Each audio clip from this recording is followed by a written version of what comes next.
aujourd'hui, on va visiter la ville voisine qui s'appelle Torremolinos, située à environ à 20 minutes de notre hôtel. On va pouvoir aller à la plage parce qu'ici, il y a des dizaines et des dizaines de plages tout le long de la promenade. On va aller en plus voir une corrida réelle avec des vrais taureaux, des vrais toréadors.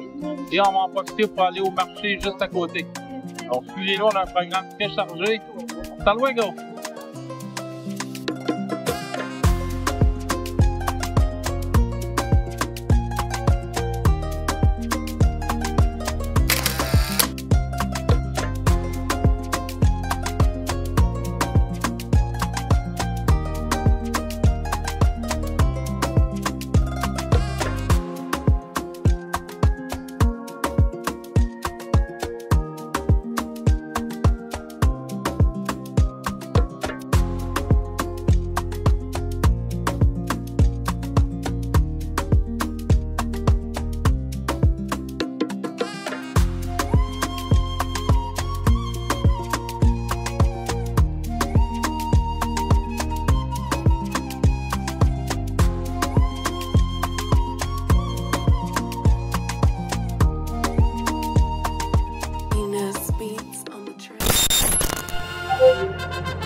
Bienvenue à la Plaza del Toro de Torremolinos.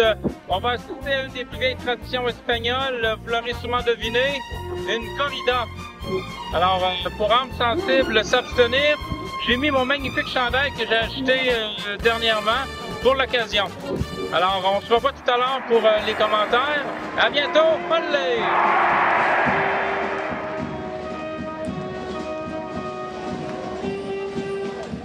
La corrida est un spectacle tauromachique issu d'une tradition qui remonte au XVIIIe siècle.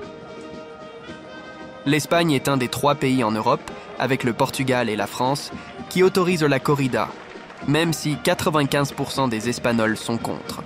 Certaines scènes considérées comme cruelles ont été supprimées afin de répondre aux normes du diffuseur.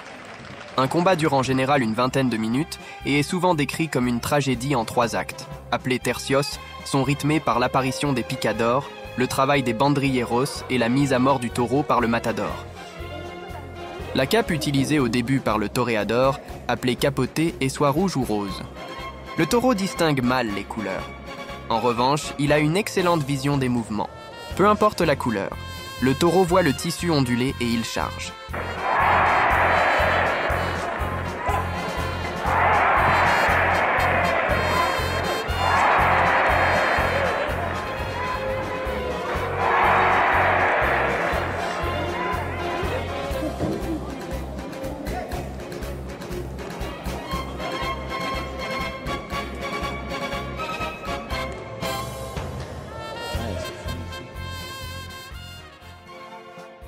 La cape du matamor, appelée mulata, est toujours rouge, pour rendre moins visibles les taches de sang.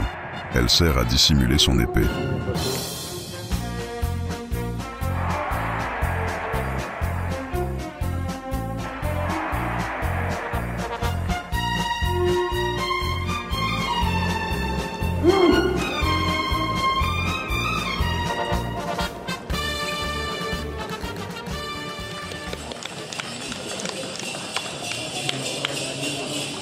Alors, je dois avouer que c'est un petit peu barbare, là, mais c'est une tradition, on n'a pas le choix.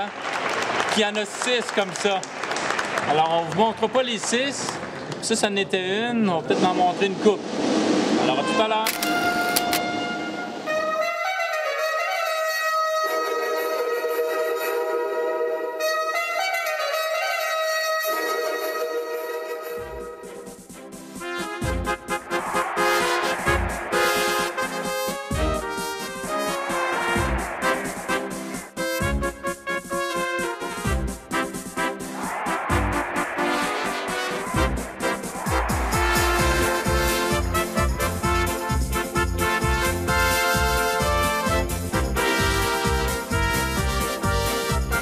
Les juges disposent de plusieurs mouchoirs de couleur afin de transmettre des ordres aux participants.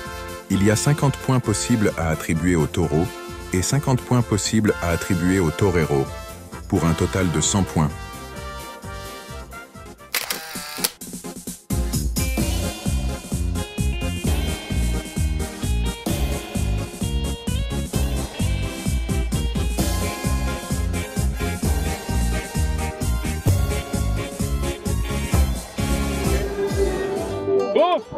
On en a eu pour notre argent, il n'y a pas à dire. De l'hémoglobine, il y en a eu.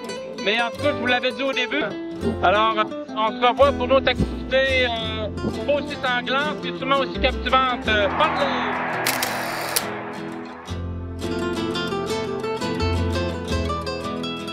Nous vous invitons à suivre nos autres aventures sur la Costa del Sol sur notre chaîne YouTube.